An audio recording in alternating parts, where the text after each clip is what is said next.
altcoin season gampangnya gini.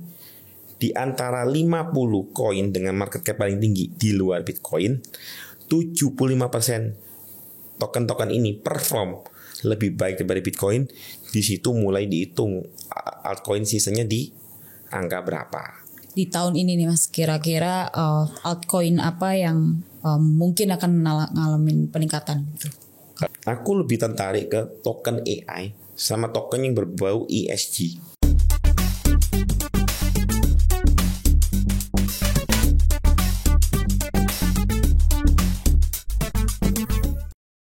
Halo teman-teman, selamat datang di Cuan Talks Ajaib Kripto. Oke, Cuan Talks hari ini, kali ini kita kedatangan salah satu seorang financial consultant, trader dan juga content creator yang sering banget ngebagiin konten edukasi di channel TikToknya, yaitu ada Mas Wiratama Gunawan. Selamat datang Mas. Halo, apa kabar? Welcome teman-teman Cuan Talks ya. Yes. Kalau cuan terus namanya Cuan Talks, kalau enggak Cuantol. Iya kan, benar kan? Betul. Oke, nah teman-teman, kalau misalkan ada yang follow Mas Wira ini di TikTok, Mas Wira ini sering banget nih ngebahas soal financial market lah dari kelas aset, banyak kelas aset gitu. Dan kali ini kita mungkin akan bahas seputar market kripto. Nah sebelumnya mungkin perkenalan dikit ya Mas. Boleh. Mas Wira ini udah berapa lama sih Mas terjun di market kripto? Kripto dari 2017. Wah, udah lama banget nih. Halving generasi kedua. Makanya kalau sama followerku aku selalu ngomong, kamu gen berapa? Gen 1, gen 2, gen 3. Gen itu maksudnya halvingnya. Saya halving generasi kedua. Agak telat sih. Iya, iya. Oke, nah kenapa Mas akhirnya di 2017 itu milih untuk terjun di aset kripto gitu? Oke, sebenarnya aku dengar kripto itu 2013-14. Cuman kita mikir ini makanan apa sih, barang apaan sih, kayaknya nggak masuk akal. Lu main-main dapat duit. Dan akhirnya long story short, saya lihat beberapa teman dan saya pelajarin. Oke, let's try. Saya coba awalnya mining. Sampai sekarang masih ada farmnya. Udah nggak bisa nambang Ether lagi kan. Setelah merge 2.0, nambangnya token-token yang lain-lain lah, Raven, etc. lah, yang lain-lain lah. Cuman awalnya dari situ untung rugi trading juga, akhirnya ketemu hari ini. Jadi pada waktu aku start crypto 2017 dan saya ngomong, basic saya orang saham. Waktu itu saya masih di sekuritas perusahaan asing, nomor 1 nomor 2 paling gede di Indo untuk omset hariannya. Waktu saya nyoba kripto diketawain. Saya yakin lu waras. Nah sekarang pada masuk belakangan, saya tanya balik, lu waras? Nah, Oke. Makanya aku balik bilang, ya lu waras. Gua beli Bitcoin 3.000, 7.000. Sekarang lu beli 7.000, 69.000 kan? Iya. Yang waras siapa gitu kan? Nah itulah the power of FOMO, pasti belakangan. Iya. Oke. Kalau ngelihat Mas Wira ini udah dari 2017, udah kebayang ya cuannya berapa dari kripto gitu, dan pasti banyak banget insight-nya yang bisa kita gali dari Mas Wira nih. Dan kita mau ngobrol ini nih Mas, sekarang kita mulai aja ya. Kita mau ngobrol soal market kripto. Kita mulai dulu dengan pertanyaan kayak sekarang kondisi market kripto ini kondisinya seperti apa sih Mas dari kuartal 1 gitu? Oke, kondisinya itu sebenarnya dibandingkan akhir tahun lalu much better, jauh lebih baik. Dan buat saya situasinya tuh cukup stabil buat kita tuh melakukan cicilan atau DCA, dollar cost averaging, beli di tiap titik harga. Asal lu punya duit dan duit lu dingin, cicil aja. Tapi kan tiap orang selalu punya gaya trading yang berbeda. Ada investor beli diem, jualnya tahun depan. Atau ada juga yang scalping. Kalau saya udah nggak bisa scalpingan lagi karena kesibukannya lagi lumayan banyak. Ada beberapa project yang harus saya handle. Jadinya saya swing, beli sekarang, untung cukup bagus saya jual. Tetapi di kripto untuk BTC nggak berlaku. Saya beli I buy and I go sleep. Oke. Bodoh amat, jualnya kapan? Ntar buat warisan anak cucu. Karena saya cukup percaya the next halving itu harga 100k, 150k itu masuk akal. Nanti kita ngomong-ngomong kenapa. Oke, berarti kalau sekarang berarti cocok untuk DCA dan kondisinya sebenarnya sekarang masih termasuknya bullish ya Mas ya? Saya nggak bisa bilang ini bullish, tapi buat trading sideways. Oh, buat trading sideways. Okay. Dengan range 23 sampai 28 29. Oke. Dekat atas jual, turun beli. Tapi kan balik lagi. Semua plan itu kalau kita selalu ngomong support sama resist. Kalau resistnya tembus dan lu salah, lu ngapain? Kalau supportnya tembus dan lu salah, lu ngapain? Kan recovery things yang penting. Bukan masalah nebak harganya. Tapi kalau mau trading yang benar, pada waktu posisi lu salah, how you recover it? Recovernya gimana? Lu udah bikin plan lu salah, terus mau ngapain? Nggak mungkin diem. Nah itu yang penting. Seringkali orang itu cuma berpatokan, gue masuk di berapa, jual di berapa, cut loss di berapa, udah gitu doang. Tapi kalau salah gimana? Karena kita nggak pernah bisa ngedikte market. We cannot typing the market. Dan lu nggak bisa nebak ujungnya di berapa, bawahnya berapa. Dukun aja nggak bisa. Kalau dukun bisa suruh main. Dukun jago. Yuk kun sini kun, lu trading crypto. Gitu dong. Nggak bisa. Karena nggak bisa, plannya apa kalau salah kan gitu. Sering kali karena salah akhirnya FOMO. Nah kalau Bitcoin sendiri kan kemarin terutama bulan Maret ini kan sempat ngelonjak. Lumayan banget lah, maksudnya tertinggi dari 2022 Juni 2022 ya Mas ya. Yes, betul. Nah kalau karena Bitcoin mungkin sentimennya selain karena tadi mau halving juga dari sisi makroekonomi juga berpengaruh juga sih Mas, kayak SVB kayak gitu-gitu. Oke, jadi gini. Jadi ada sebuah isu, ada sebuah narasi yang keluar di market bahwa orang nggak percaya fiat money karena the Fed, Mama Ria ya, nyetak uang terus-terusan, nggak pakai rem, inflasi naik, the banking sistemnya jatuh di situ. Karena itu orang nggak percaya, narasinya ya, orang nggak percaya dan beli kripto. Tapi yang paling masuk akal kalau mau ngeliatin Bitcoin kemana, lihat aja dulu di XY. US dollar dominance, karena US dollar versus everybody.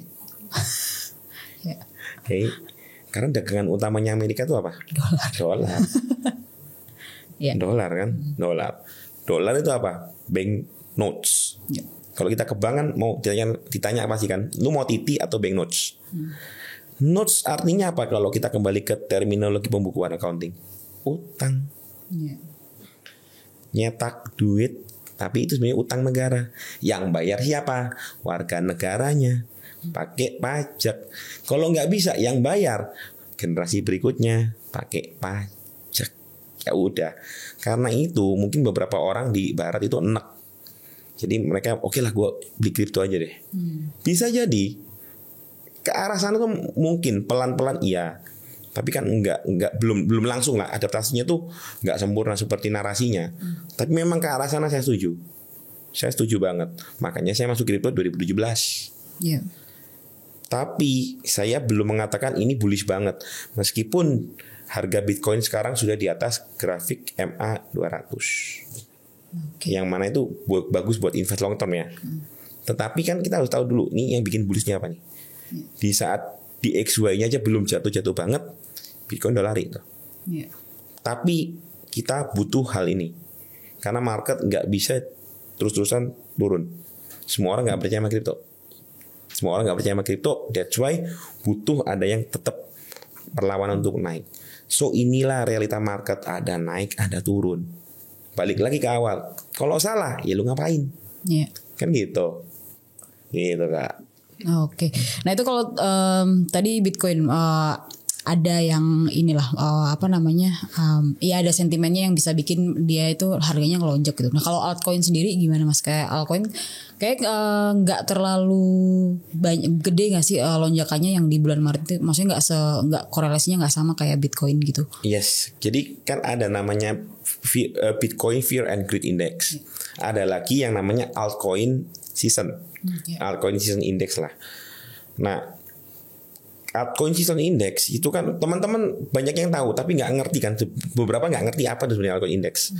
Altcoin season gampangnya gini, di antara 50 koin dengan market cap paling tinggi di luar Bitcoin, 75% token-token ini perform lebih baik daripada Bitcoin. Di situ mulai dihitung altcoin seasonnya di angka berapa. Nah kira-kira gitu. Biasanya kalau Bitcoinnya lagi lari kencang, altcoinnya diem karena orang akan fokus ke Bitcoin dulu.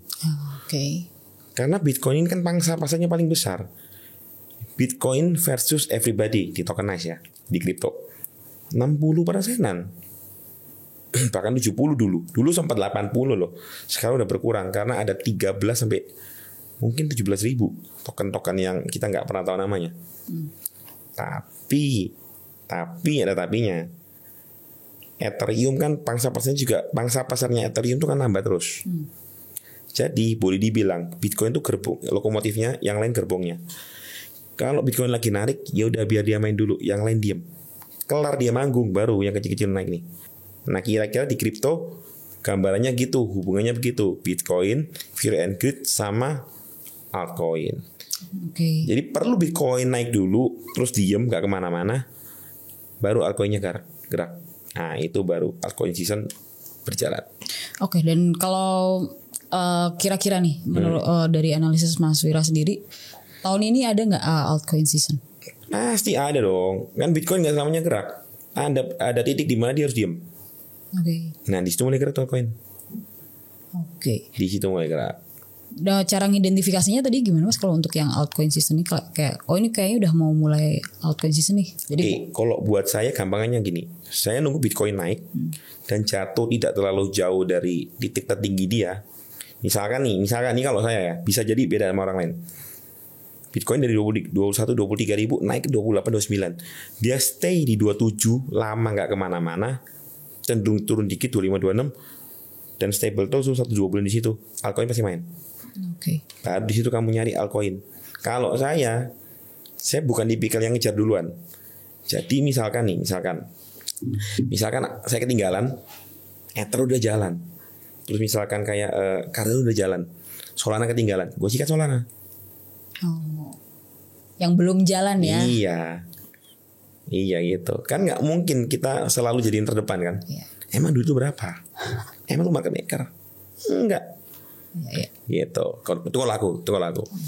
Kalau kan tadi menunggu Bitcoin stay lama gitu. Nah itu kira-kira berapa lama tuh Mas kayak range-nya gitu time frame? Kira-kira 2 minggu sebulan udah mulai kelihatan kok. Paling gampang ngecek tuh altcoin season di angka berapa. Kalau angkanya udah mulai naik gini, main aja udah. Mulai trading gitu. Itu cara paling gampangnya ya. Cuman kalau saya akan liatin tuh. Kalau buat saya 2. Saya akan liatin Bitcoinnya stabil di berapa. Lalu saya akan cek USDT dominance. Itu persis dengan DXY atau US dollar dominance tapi di kripto. Nah aku lihat di situ tuh, USDT dominance-nya turun. Sikat. Kenapa harus pakai USDT dominance? Karena kebanyakan orang itu kalau udah liquid atau udah jual diparkir di USDT.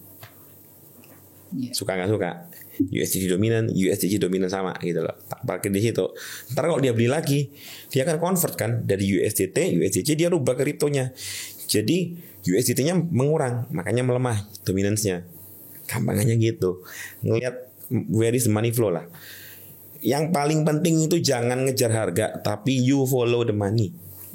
Kalau uangnya banyak dibeli ke sini, artinya memang ada kenaikan. Kalau harga naik, money-nya nggak ikut, bull trap. Benar. Pasukan beli pucuk.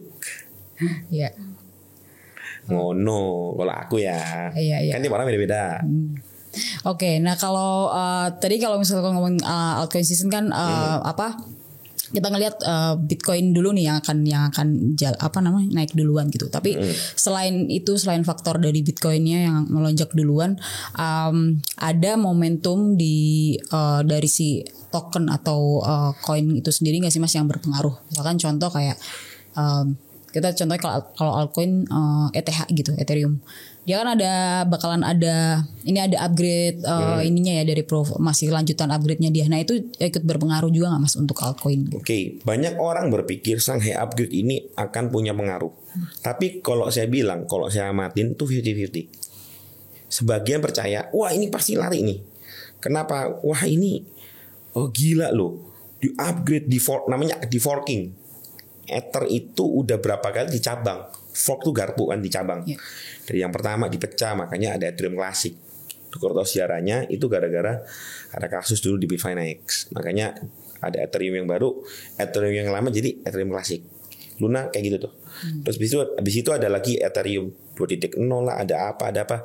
Kan tokennya ERC ini banyak. 721 kah, 721A, 222, banyak banget kan tokennya si ERC ini. Itu di forking terus. Forkingan yang terakhir kan Shanghai update. Diharapkan ya, transaksinya jauh lebih cepat karena orang itu ngomel. Ether ini gas fee-nya brengsek, mahal. Iya, saya kan juga main NFT, emang brengsek. Nggak ada otak gas fee-nya Ether. Cuman memang Ether ini udah terlanjur bagus infrastrukturnya dan memang dia itu kompetitor utama Bitcoin sekarang. Jadi all season index biasanya dimulai dari Ethereum. Nggak selalu, tapi biasanya. Karena itu orang nunggu Shanghai upgrade. Tapi kan balik lagi gue bilang 50-50. Sebagian bilang ini mantap.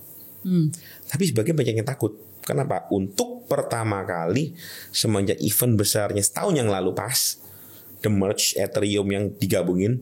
Jadi saya nggak bisa nambang lagi farming saya, farm saya nggak bisa nambang lagi, VKF saya nggak bisa nambang lagi Ether.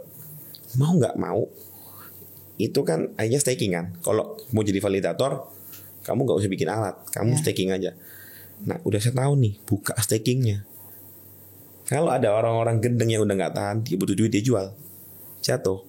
Jadi ini masih spekulasi, masih 50-50. Jadi saya nggak bisa nebak ini bagus banget atau jelek banget. Karena sebagian besar percaya ini membuat turun, sebagian berkata ini akan bagus. Tapi kalau kita mau berpikir outside the box, mau nyoba mikir caranya market maker mikir, gini nih caranya nih. Kalau saya ya, beda-beda tiap orang. Jadi gini, kalau saya biar aja floating 50-50. Tinggal dilihat waktu buka staking, itu ada event aneh-aneh nggak di situ?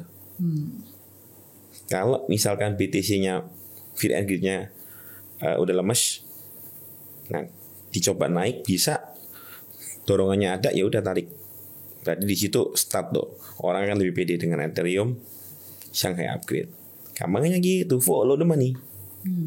Follow the money. Tapi ada juga beberapa teman yang sukanya itu nebak. Jadi dan presisi nebaknya. Jadi waktu ada news, waktu lagi event gede malah ambil posisi. Kalau saya bukan tipikal yang begitu. Tapi ada yang begitu dan make it money. Ada.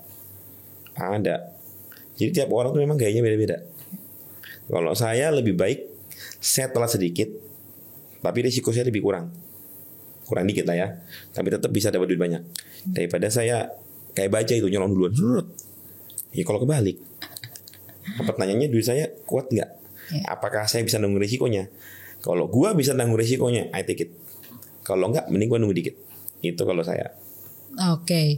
Kalau tadi kan impactnya 50-50 ya. Nah itu lebih ke Ethereum-nya sendiri, harga Ethereum-nya sendiri, atau sebenarnya ke ekosistemnya Ethereum, atau mungkin di luar ekosistemnya bahkan mungkin Bitcoin gitu mas. Kalau secara impactnya. Enggak lah, lebih ke Ethereum sendiri dulu. Okay. Setelah itu baru ke ekosistemnya. Oke. Karena Bitcoin kan gini. Karena kan positioningnya berbeda ya. Bitcoin itu is a digital gold. Ethereum itu US dollarnya kripto. Nah, yang lain ya udah Cardano Jepang Yennya lah, XRP kayak euronya ya you name it gitu loh. Jadi positioningnya agak berbeda. That's why kenapa Bitcoin versus everybody. Ada Bitcoin Grid, ada altcoin season. Dulu waktu aku pertama kali start di 2017 itu banyak yang menganggap Bitcoin itu US dollarnya, Ethereum euronya. Ternyata sekarang enggak. Bitcoin itu boleh dibilang XAU digital, XAU-nya kripto gitu loh. Dia komoditi. Karena kayak emas kan dia ada habisnya gitu loh. Karena yang ditakutin sama US dollar itu cuman XAU sama BTC. Emas asli sama emas digital. Itu tuh musuhnya US dollar cuma dua itu sementara ini. Oke. Berarti kalau tadi si Ethereum lanjutan dari The Merge-nya ini, upgrade-nya Ethereum itu bisa jadi sentimen juga buat kalau ke altcoin season ini juga ya. Yes. Oke. Pastilah. Nah, kalau sebenarnya kalau yang bedain dengan alt season atau altcoin season di kripto ini sama trennya Bitcoin itu apa sih, Mas? Jadi gini, pada waktu Bitcoinnya gerak, itu uang gede pasti ke situ. Yeah. balik yang tadi ya, Bitcoin itu lokomotifnya, yang lain gerbongnya. Jadi kepalanya harus nyampe dulu, diem, baru belakangnya main. Karena kalau nggak rebutan pasar kan, duit trader, investor segitu-gitunya, kan nggak, belum tentu bisa main bareng Bitcoin dan yang lain-lain. Kalau saya dulu begini, zaman dulu Ether masih bisa tambang ya. Jadi kalau Bitcoin udah lari, Ethernya belum, waktu Bitcoinnya diem, Ethernya saya beli. Jadi ceritanya tahun 2021 itu saya ketinggalan ngejar Bitcoin. Sangat ketinggalan di Januari 2021. Karena Bitcoin saya masih kelok, saya lupa passwordnya. Wah, mesti recovery segala macam. Nah, jadinya ketinggalan. Karena ketinggalan, wah gimana nih? Udah naik jauh. Udah 20 lebih, mau 32 gitu. Ether masih 1000-an. Kita hit Ethernya jadi 4.000 kan. Nah, dapat duit di situ. Jadi 2021 gua nggak dapat duit dari Bitcoin. Oh, oke. Justru dari ketinggalan. Ya. Ketinggalan. Tapi kan bukan berarti nggak ada pilihan yang lain kan. Betul. Nah, kalau sebenarnya kalau altcoin season ini atau alt season ini terjadi setiap tahun kah, Mas? Alt season itu pasti ada kok. Setiap sepanjang tahun tuh tetap ada kok. Bitcoin main diem gantian lah. Okay. Cuman di angka berapa, hype banget atau kurang hype. Alt season ini sepanjang tahun ada. Kan namanya musim ya. Kadang musim panas, kadang musim kering. Kadang musim panas, kadang musim salju, musim dingin gitu kan. Season tetap ada, cuman rame apa enggak gitu loh. Apa enggak. Kalau misalkan ada kayak bulan-bulan tertentunya berarti itu enggak menentu ya Mas atau? Bukan ke bulannya sih, lebih ke Bitcoinnya dulu nih. Oke. Kalau di saham itu kan ada IHSG, ada saham-saham yang lain tuh. Variabel independennya kan IHSG, yang lain independen. Kalau di dunia financial internasional, variabel dependennya kan DXY, US dollar dominant. Sisanya kan tergantung yang ini. Ini kan independennya kan. Ini independen. Di kripto sama, yang independen itu Bitcoinnya. Yang lain yang ngekor. Dependent. Bitcoin independen, yang lain dependent. Jadi kan depend, tergantung ininya kemana, baru dia ngikutin. Jadi enggak juga dibilang bulan-bulan, enggak sih. Oke, berarti tergantung BTC-nya mau kemana nih. Betul. Oke, nah kalau di tahun ini nih Mas, kira-kira altcoin apa yang mungkin akan ngalamin peningkatan gitu? Banyak yang nanya kan Sibarium, terus banyak yang nanya Arbitrum gitu kan, Optimism ya. Apalagi itu juga banyak banget. Kalau Mas Wira sendiri? Kalau saya, aku lebih tertarik ke token AI sama token yang berbau ESG. Kenapa tuh Mas? Karena tiap season itu pasti punya gorengannya sendiri, pasti punya isunya sendiri. Contoh nih, soal metaverse, hebohnya kapan? Halving kemarin. Tapi itu udah ada dari 2017. Metaverse? Udah digodong-dengin. Oh, oke. Matic, Polygon Matic. Ya, Polygon. Tapi kan jackpotnya di halving kemarin. Ya. Oke. Nah, jadi kayak halving sebelumnya tuh, yang rame kayak apa tuh GameFi atau BlockFi gitu-gitu. Kemarin metaverse. Kan nggak mungkin isu yang sama diulang lagi, udah basi. Ya. Udah basian. Jadi harus gorengan baru. Apa itu yang baru? Something new, something beautiful. Yang akan rame tebak-tebakan, tebak-tebak buah manggis ya.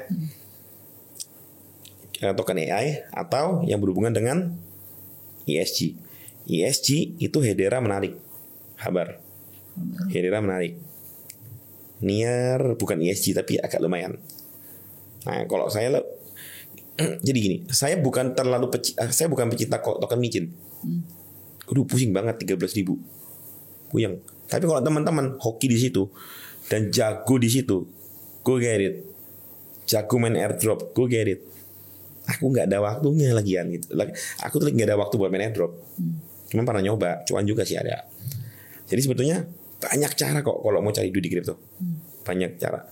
Jadi kalau mau yang kayak bukan junk stock, kalau di sana itu junk stock ya. Jadi bukan ibarat kata bukan tier yang paling bawahnya lah, yang sedang-sedang. Aku incarnya Hedera sama Niar. Oke. Hedera sama Niar. Kalau untuk token-token yang AI, yang menarik buat saya itu yang kayak GRT, Ocean, Rose, gitu-gitu tuh. Ocean tuh, GRT, Ocean tuh menarik. Itu menarik. Ada juga VET, cuman saya belum lihat lebih jauh. Tapi kalau do you guys want to speculate, silakan cek token-token Cina tuh. Silakan cek token-token Cina. Kenapa? Kripto itu sangat di-ban di China. Tapi trader kripto China tuh gila banyak banget. Kalau nggak gimana caranya nih 89 bisa dapat VGA banyak banget. Ya di 4% Cina itu. Oke, kalau tadi koin atau token yang tadi Mas Wira sebutin itu maksudnya ngelihatnya itu dari dari teknikalnya atau ngelihat dari ada rumor di balik itu atau news balik itu. Oke. Kalau saham kita ngomong fundamental, kita ngomong teknikal. Lah kripto fundamentalnya di mana? Dari white papernya mungkin Mas. Oke. Planningnya kayak gitu. Gue gak percaya white paper. Tulisan doang semua bisa bikin. Kalau di saham kita baca prospektus. Gantinya white paper ya. Bisa dibuktiin ada regulatornya. Kripto gak ada. So how come do you guys 100% believe in white paper? Believe in white paper. Are you seriously 100%? Gua enggak. Gua baca tapi gak terlalu pusing. Tapi white papernya gua baca. Misalkan dia cek kayak Hedera tuh, bener nggak kerja sama LG? Oh bener. Progresnya semana? Oh segini. Bener nggak Solana? Google masuk. Oh validator terbesar ke-6. Oh bener. Aku lebih suka nyari fakta-fakta yang begitu tuh. Instead of rumor white paper, itu kita bisa create lah. Apalagi udah ngomongin NFT. Jadi gini, fundamentalnya kripto dicek. Yang pertama paling gampang, udah listing di berapa ini? Listingnya di berapa exchange. Setelah ini kita baca, kalau gue gini, white papernya apa, kita lihat kan janjinya kan. Oh janji begini, listing. Terus listing lagi di yang lebih gede. Oh listing lagi di sini. Udah banyak nih, niat. Kan gitu kan, oh niat. Terus ngapain nih? Oh dia mau upgrade ini, upgrade itu. Oh ada. Komunitasnya hidup gak? Komunitasnya hidup. Kan gitu kan. Terus kripto ini kan selain hanya sebagai aset buat jual beli, gunanya apa sih ini kripto? Aku lebih kembali ke situ nih. Gunanya apa sih ini kripto? Can binatang ini solve the problem? Positioningnya apa sih? Kalau iya dan memang ada chance ke situ, baru gue beli. Kalau enggak, itu cuma gorengan lu semua lah. Semuanya cuma surface lah. Jadi jangan gampang kemakan sama gitu-gituan. Cek nih binatang yang isi perutnya ngapain gitu loh. Contoh meme coin tapi heboh, gak banyak. Doge dan Shiba. Sekarang Floki. Floki itu namanya anjingnya Mamang Elon. Floki difoto sama dia kan. Oke, balik lagi. Kalau ngomongin tokennya lucu-lucu nih, Doge udah lari, Shiba belum. So boleh tuh incar Shiba tuh. Shiba boleh tuh. Apalagi udah ada Shibarium kan. Nah, boleh tuh incar Shiba ya. Karena dibandingkan Doge, kalau saya lihat komunitinya Shiba ini kayak cukup solid gitu loh. Nah satu lagi, kalian boleh cek active wallet yang berhubungan dengan token ini, makin banyak apa enggak. Contoh kalau kayak Solana, Phantom walletnya dibuka nih, wallet yang bisa Solana banyak. Berarti kan ada adaptasi usernya lebih banyak gitu loh. Kita lihat yang gitu-gitu aja deh sementara ini gitu ya. Memang agak sulit mengatakan kalau kripto tuh fundamentalnya ada. Tapi buat saya kira-kira yang tadi saya ngomong itu gambaran kasar fundamentalnya kripto lah. Gambaran kasar fundamentalnya kripto lah. Itu. Dan semua poin itu ada di token AI yang tadi Mas Wira sempat sebutin ya, kayak yang akan melonjak di alt. Nggak semua token AI, some of them.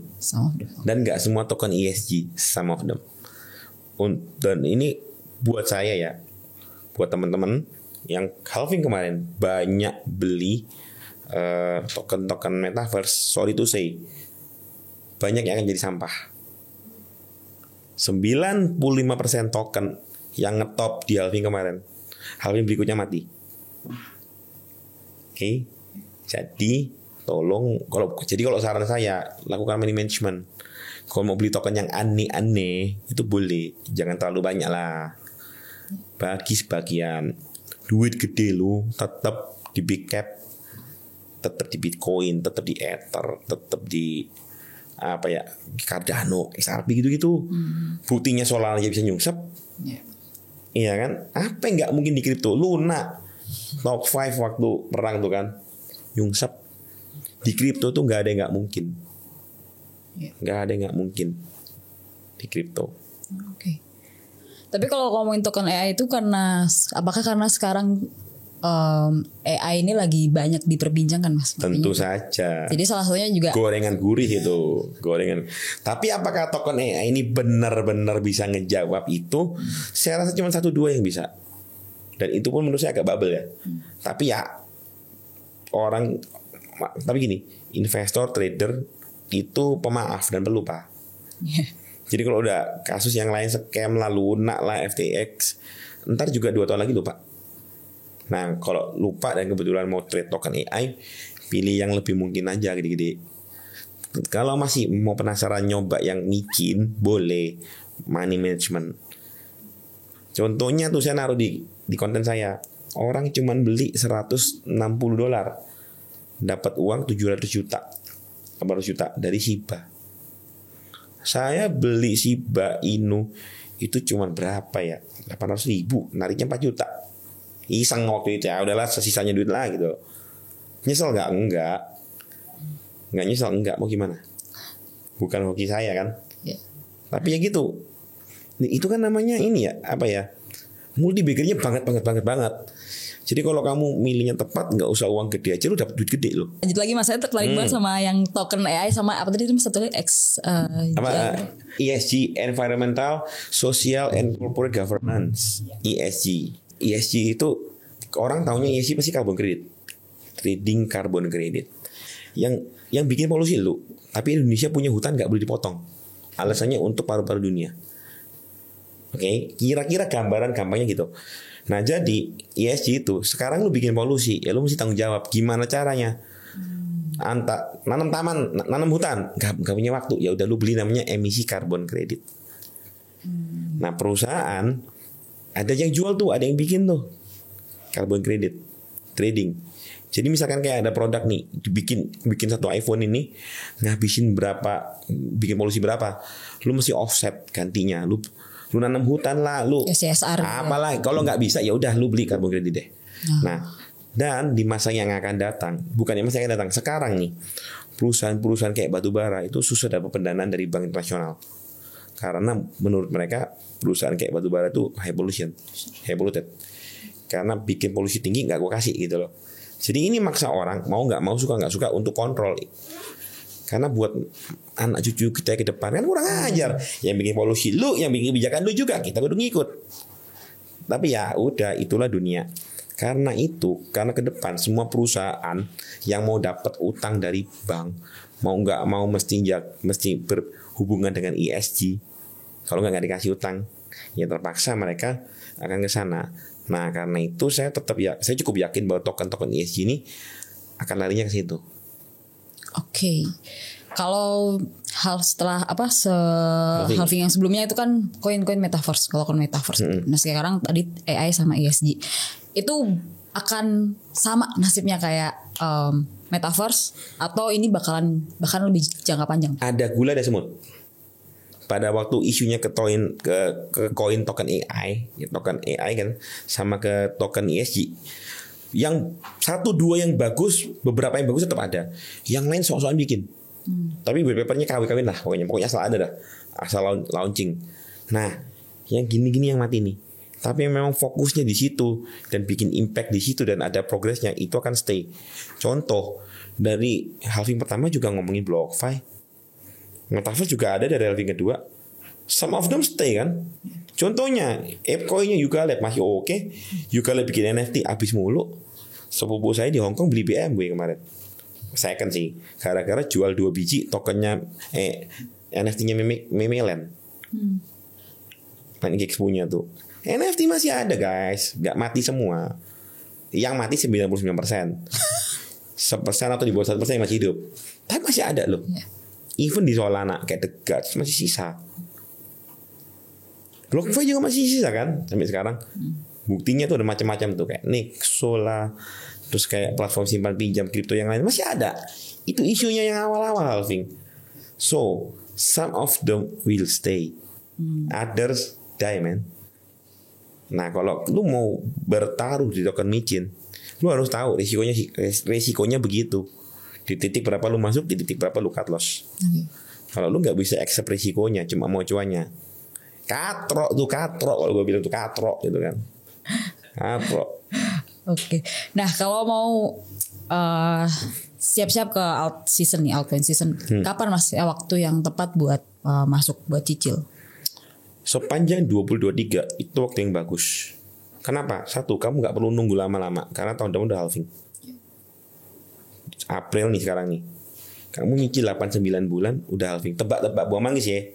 Biasanya nih dari halving 2 sebelumnya itu larinya mulai Oktober November.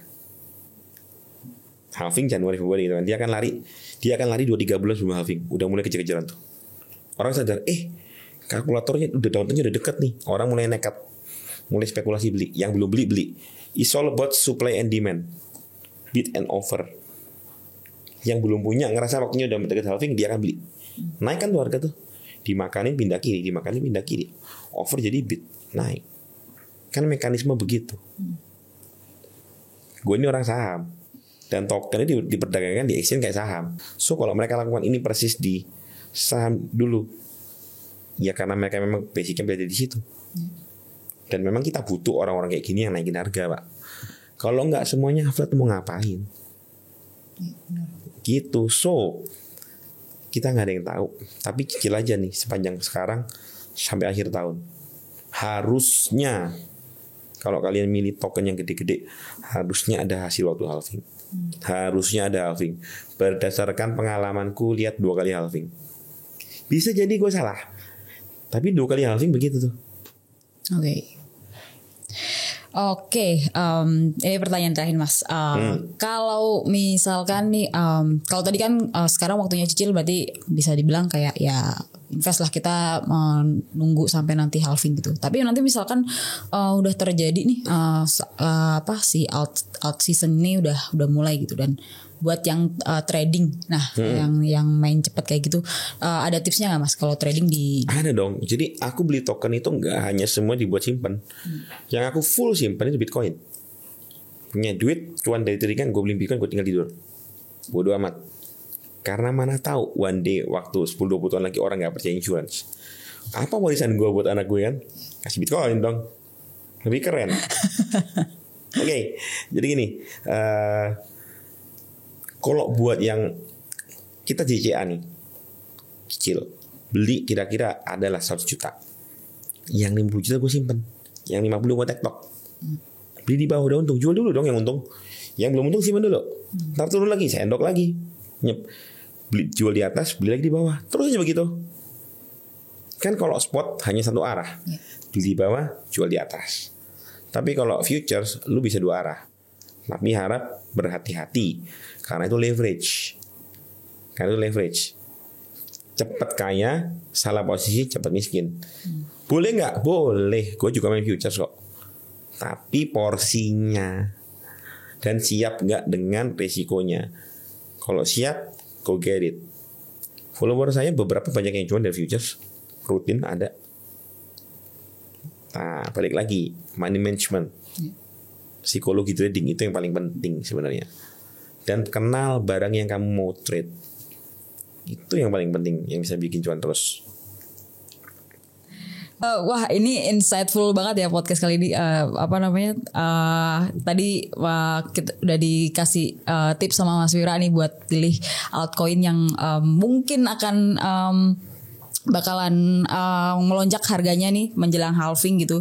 Jadi nanti teman-teman berusaha catat, dan juga jangan lupa untuk lakuin riset sendiri ya, do your own research gitu, dan juga tadi disclaimer ya teman-teman ya, kalau mau keputusan investasi di tangan teman-teman sendiri gitu. Oke Mas Wira, terima kasih banyak insight-nya. Boleh kata penutup? Oh boleh, silakan Mas. Trading itu hanya untuk pria dan wanita dewasa. Tuh. Karena lu mesti tahu kapan ambil keputusan, kapan taking profit, kapan cut loss. Kalau lu FOMO, waktu selalu nyala-nyalain orang, lu gak usah trading. Nah, bobo aja, gak usah trading.